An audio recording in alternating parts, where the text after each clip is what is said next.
देखिए बच्चों, आज हम आपसे बात करने वाले हैं कैश फ्लो स्टेट।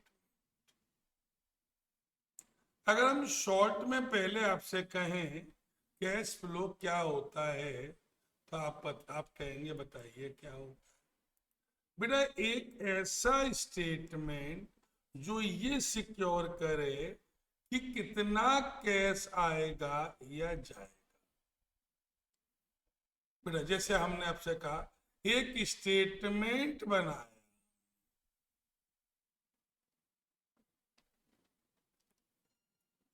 कि बेटा ये बताइए पैसा कहाँ कहाँ से आएगा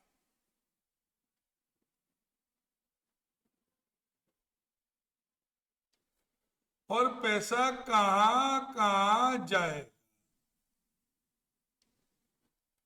कोई भी ऐसा स्टेटमेंट, मान लीजिए आपको शादी करनी है तो अब आपने ये तो निकाल लिया कि भैया हम पार्टी में खर्चा करेंगे 20 लाख, हम लोगों को गिफ्ट बांटेंगे 5 लाख, भैया हम बैंड मास्टर पे खर्च करेंगे 5 lakh, band and DJ dance भैया बहुत जरूरी है। मतलब आपने ये तो देखा कि आपका होने वाला खर्चा 30 लाख है, तो अब आपको सिक्योर करना पड़ेगा कि आपका सोर्सेस क्या है। तो आपने दिमाग लगाया, डाउरी मिलेगी 10 लाख, और भैया ये जो खाना खाने पीने आएंगे ना, ये भी लगभग लगभग गिफ्ट लाएंगे 10 लाख। फिर आप कितना कम पड़ रहा है। तो अब आपको इस कम के लिए ये इंतजाम करना पड़ेगा। तो आप मान के चले आपने लोन ले लिया। अब ये स्टेटमेंट ये दिखा रहा है कि इनफ्लो एंड आउटफ्लो दोनों हमारा बराबर बराबर हो रहा है। कोई भी ऐसा स्टेटमेंट जो इनफ्लो एंड आउटफ्लो को रिप्रेजेंट करता है वो कैश फ्लो स्टेटमेंट ही कहलाता है। अब हमने कहा इसकी पढ़ी लिखी language. Cash flow is an statement that shows flow of cash and cash equivalent during particular period under each activity। कौन कौन सी एक्टिविटीज होंगी? पहला हमने कहा ऑपरेटिंग एक्टिविटी, दूसरा हमने कहा इन्वेस्टिंग एक्टिविटी, तीसरा हमने कहा फाइनेंसिंग एक्टिविटी। मतलब इन तीनों एक्टिविटी से कितना कैश या cash equivalent during the year होगा तो उसको हम बोलेंगे cash flow statement. My friends, पहला आया ऑपरेटिंग एक्टिविटी। तो ऑपरेटिंग एक्टिविटी केवल आपको ये बताएगा कि अगर आप बिजनेस का, जिस बिजनेस को ऑपरेट कर रहे हैं उसके ऑपरेशन से आपको कितना पैसा मिलने वाला है। ओके, कितना कैश के टर्म में उस बिजनेस से आपको मिलने। अच्छा, दूसरा इन्वेस्टिंग एक्टिविटी हमें ये बताएगी कि जो पैसा हमने इन्वेस्ट किया है उससे हमें फाइनली कैश के टर्म में कितना मिला या गया और फाइनल रिजल्ट कैश का क्या रहा। Cash investing activities.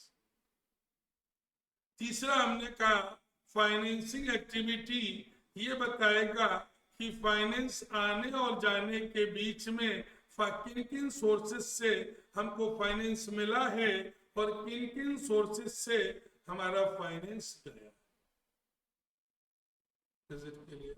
अब हम एक एक एक्टिविटी बात आपसे करना चालू। सबसे पहला हमने आपसे बात करना चालू किया कैश फ्रॉम ऑपरेटिंग एक्टिविटी। बेटा देखिएगा, पहले मैंने कहा it is prepare on due basis. किसका बेटा बनेगा ये? Due basis.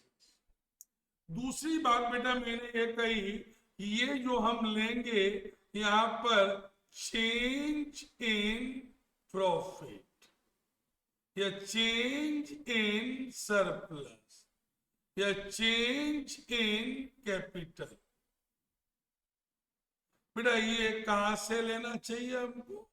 अगर बैलेंस शीट से ले रहे हैं तो हमें एक बैलेंस शीट दी गई होगी, उसमें से हम ये लेंगे बेटा।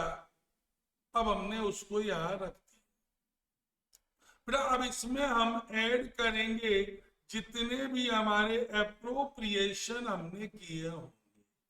तो एप्रोप्रिएशन में हमने जितने रिजर्व क्रिएट किए, मतलब चेंज इन रिजर्व ऐड कर दिया हमने। फिर अगर हमने कोई डिविडेंड पे किया है उसको भी ऐड कर दिया। हमने कोई प्रोविजन फॉर टैक्स बनाया है, हमने उसको भी ऐड कर दिया। और बेटा अगर हमने कोई और भी अप्रोप्रिएशन किया है तो ये निकलकर हमारा आ जाएगा नेट प्रॉफिट। मतलब जब हम प्रॉफिट बैलेंस शीट से लायबिलिटी साइड से लेंगे तो इनमें से जो भी एलिमेंट्स आपको दिखाई देगा उसको प्लस करने के बाद हमें क्या मिलेगा? Net profit.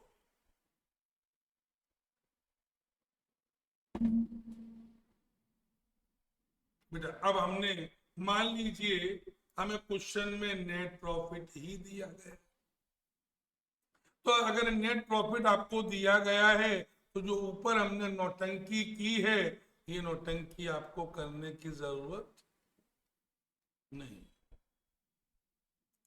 बेटा अब हमें निकालना है ऑपरेटिंग प्रॉफिट। तो बेटा हमने आपसे ये कहा इतने आइटम जोड़ दीजिए।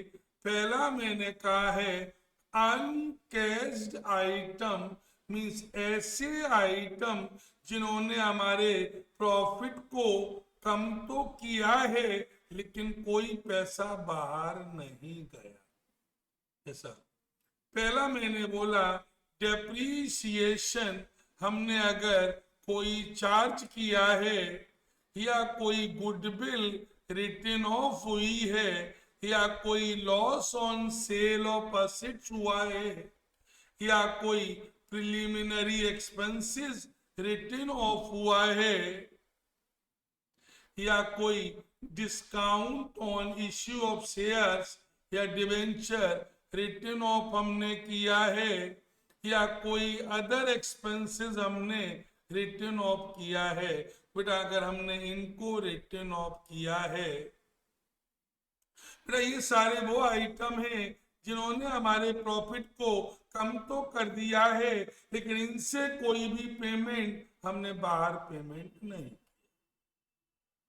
दूसरा बेटा हमने कहा आपसे नॉन ऑपरेटिंग एक्सपेंसेस, बेसिकली ऐसे एक्सपेंसेस जो बिजनेस के ऑपरेशन के लिए बिल्कुल आवश्यक नहीं थे, उनको हमने क्या नाम दिया?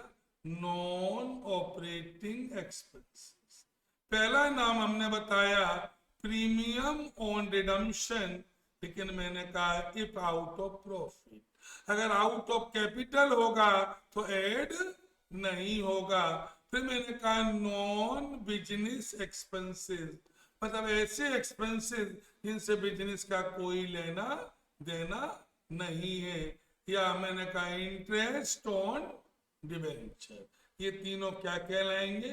नॉन बिजनेस एक्सपेंसेस हमने इनको भी ऐड कर दिया। फिर अब कुछ ऐसी चीजें होंगी जो माइनस भी होंगी। तो मैंने पहला कहा प्रॉफिट ऑन सेल ऑफ, या हमें कोई रेंट मिला है, हमें कोई डिविडेंड मिला है, या हमें कोई और इनकम मिली है, क्योंकि रेंट का बिजनेस से कोई लेना देना नहीं, डिविडेंड का बिजनेस से कोई लेना देना नहीं, और profit on sale on assets का कोई लेना देना नहीं, हमने ये सब माइनस कर दिया। फिर ये फॉर्मेट आपको रटना ही पड़ता है। अब ये निकल कर आ गया हमारा operating profit before working capital changes.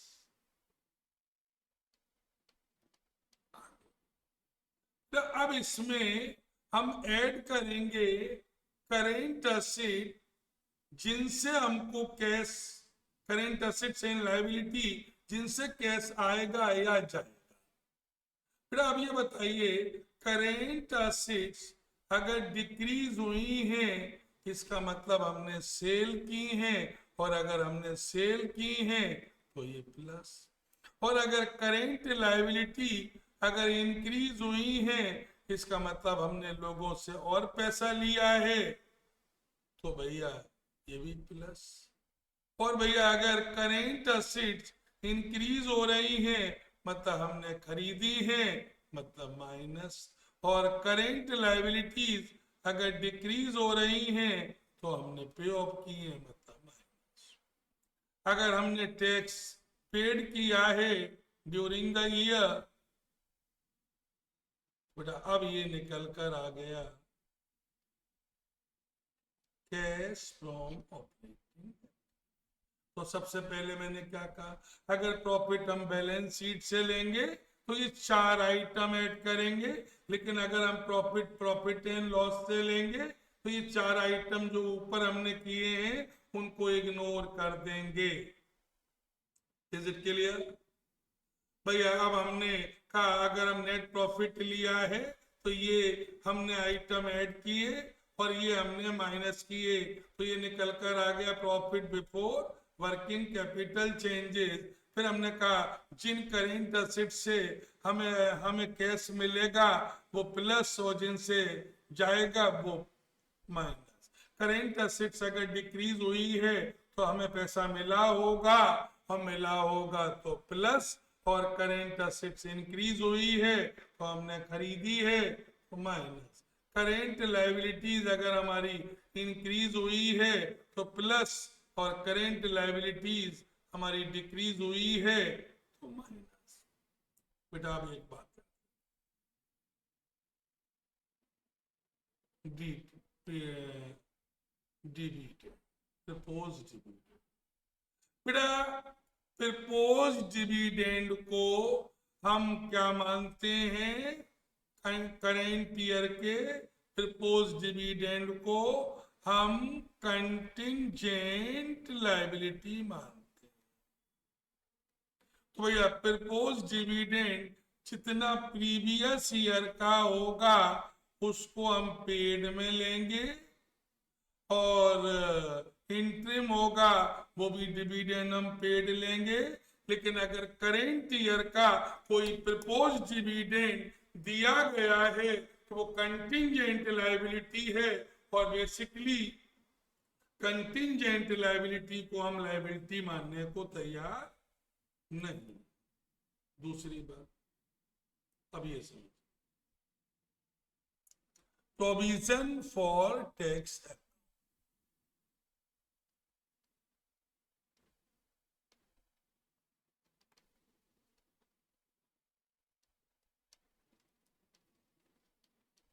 भैया अगर ओपनिंग बैलेंस दिया है तो हमने यहां दिखा दिया, क्लोजिंग दिया गया है तो हमने यहां, जितना टैक्स हमने ड्यूरिंग द ईयर पेड किया वो हमने यहां दिखा दिया। इन दोनों का अगर हम डिफरेंस करेंगे तो टैक्स मेड निकलेगा। ये पेड, मेड दिया है तो पेड निकाल लो, और पेड दिया है तो मेड निकाल लो।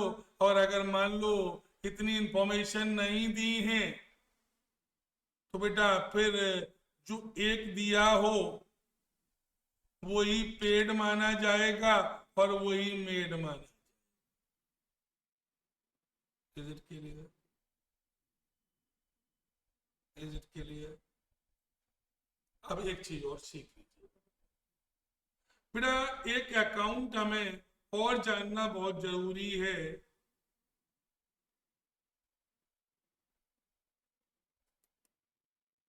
इसका नाम बेटा मशीन अकाउंट या डेप्रीसिएशन है।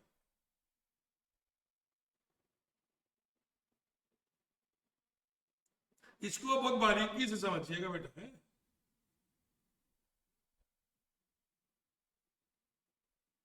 बेटा हमने आपसे कहा, आज अभी हम पहले क्वेश्चन समझाते हैं। मैंने ये कहा अगर आप देखें तो ये एक बैलेंस शीट दी गई है। बैलेंस शीट में यहाँ केवल मशीन दी गई है, जबकि यहाँ पर बैलेंस शीट में मशीन भी दी गई है और प्रोविजन फॉर डेप्रीसिएशन भी दी है। जब केवल मशीन दी गई है तो इसका मतलब है कि जो given value of the assets होगी वो रिटेन डाउन वैल्यू होगी। और जब हमें बैलेंस शीट में प्रोविजन फॉर डेप्रीसिएशन भी दिया है तो गिवन वैल्यू कॉस्ट। मेरी बातों पर समझिए, अगर हमें केवल मशीन दी गई है,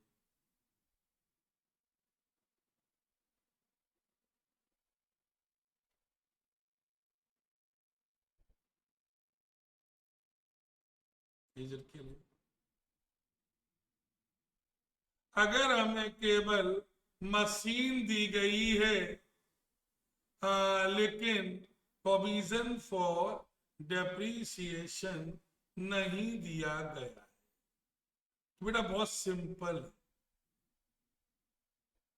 ये हम बनाएंगे एक मशीन।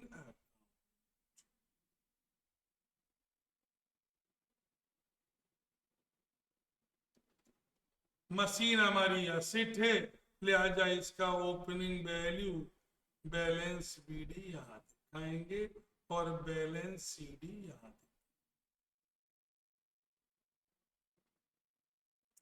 बेटा ये बताइए हमारी प्रीवियस ईयर में वो मशीन की वैल्यू 35,000 दी गई हमने यहाँ। ये ईयर एंड तक आते आते ये वैल्यू हमारी 60,000 हो गई हमने यहाँ।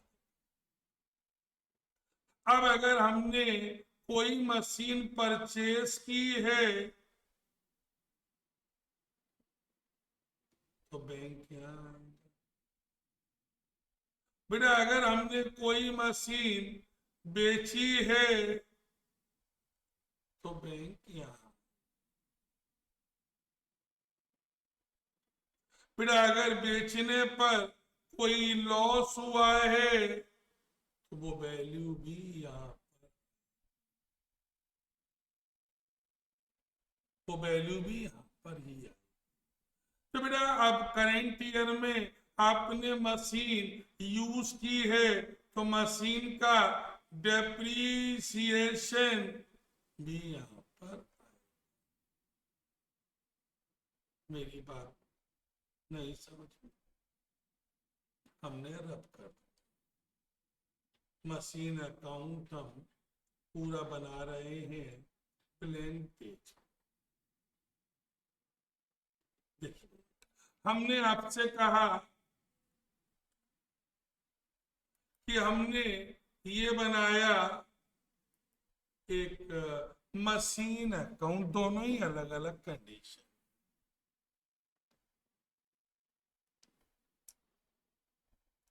पहली कंडीशन में केवल बनेगा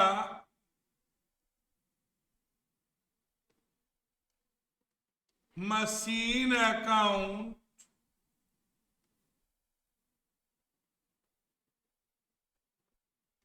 दूसरी कंडीशन में हम बनाएंगे मशीन अकाउंट और दूसरा बनाएंगे प्रोविजन फॉर डेप्रीशिएशन अकाउंट।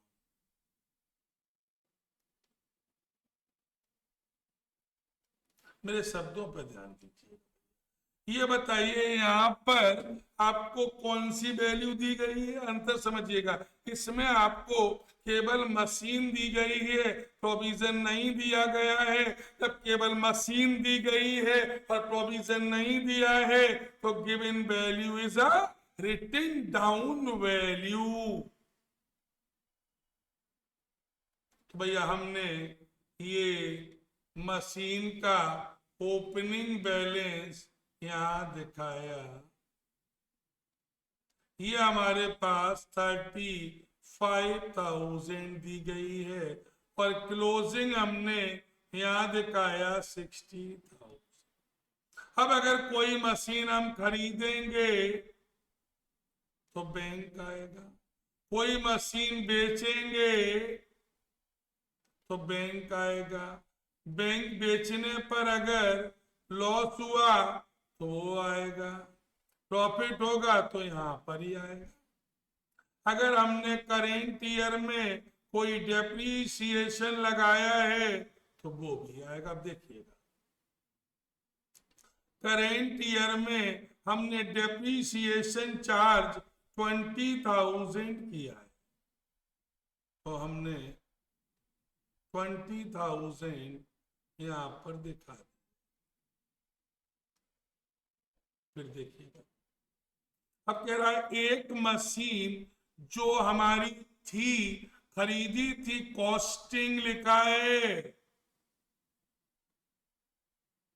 खरीदी थी 30,000 की, लेकिन उस पर डेप्रीसिएशन कितना प्रोविजन लग चुका है? तो भैया 30,000 की थी, 12,000 डेप्रीसिएशन का प्रोविजन लग चुका है। तो आज रिटेन डाउन वैल्यू कितनी रह गई? 18,000। या बुक वैल्यू कितनी रह गई? 18,000। हमने बेची कितने की है? 15,000। तो भैया बेची कितने की है? 15,000। तो कितने का लॉस हो गया? 3,000। भैया अब हम इसको ऐड करें, इसको माइनस करें, एक बैलेंसिंग फिगर हम निकालेंगे। वो निकल कर आएगी कितने की मशीन परचेज की? 60 + 20 80 और ये 98। 98 में से 15 माइनस कर दो तो ये 83,000। 35 माइनस कर दो तो ये आ गया 65,000।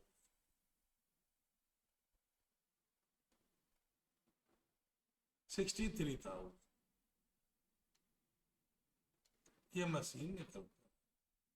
बेटा ये हमें आवश्यकता पड़ेगी कैश फ्रॉम ऑपरेशन में, ये आवश्यकता पड़ेगी कैश फ्रॉम ऑपरेशन में, इसकी आवश्यकता पड़ेगी इन्वेस्टिंग के लिए।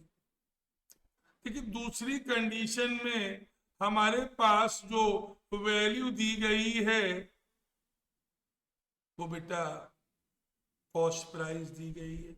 जब भी कॉस्ट को कन्वर्ट करना हो रिटेन डाउन वैल्यू में तो उसमें से टोटल जितना डेप्रीसिएशन का प्रोविजन है माइनस करते।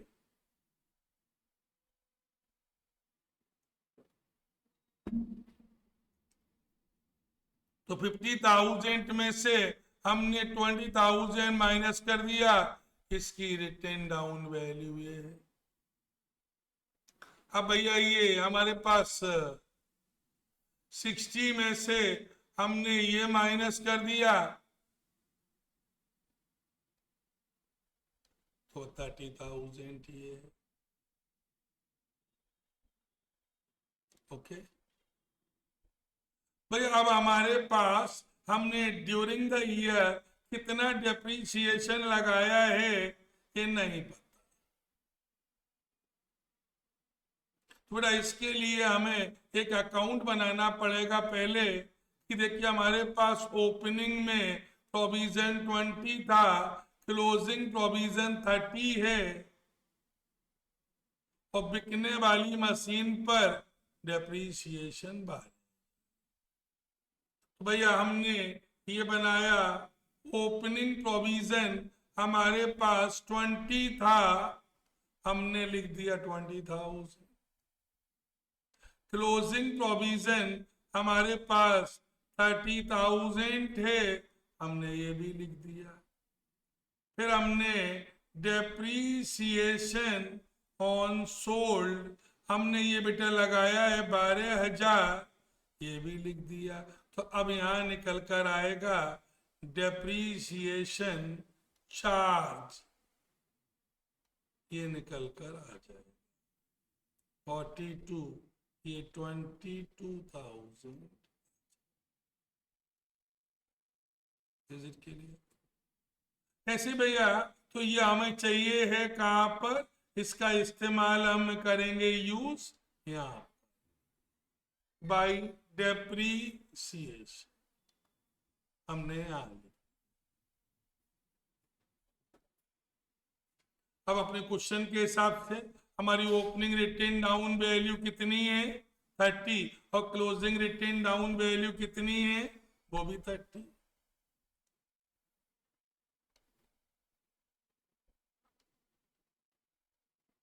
ये लिखा 30, हमने ये भी लिख दिया। फिर अब हमने बेची कितने वाली है 18,000 वाली 15 की बेची है, तो बाई बैंक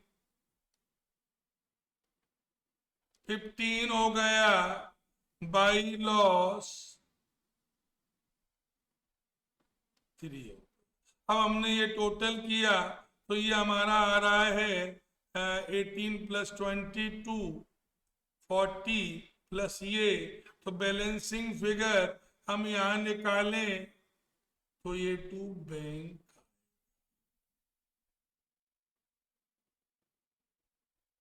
40,000,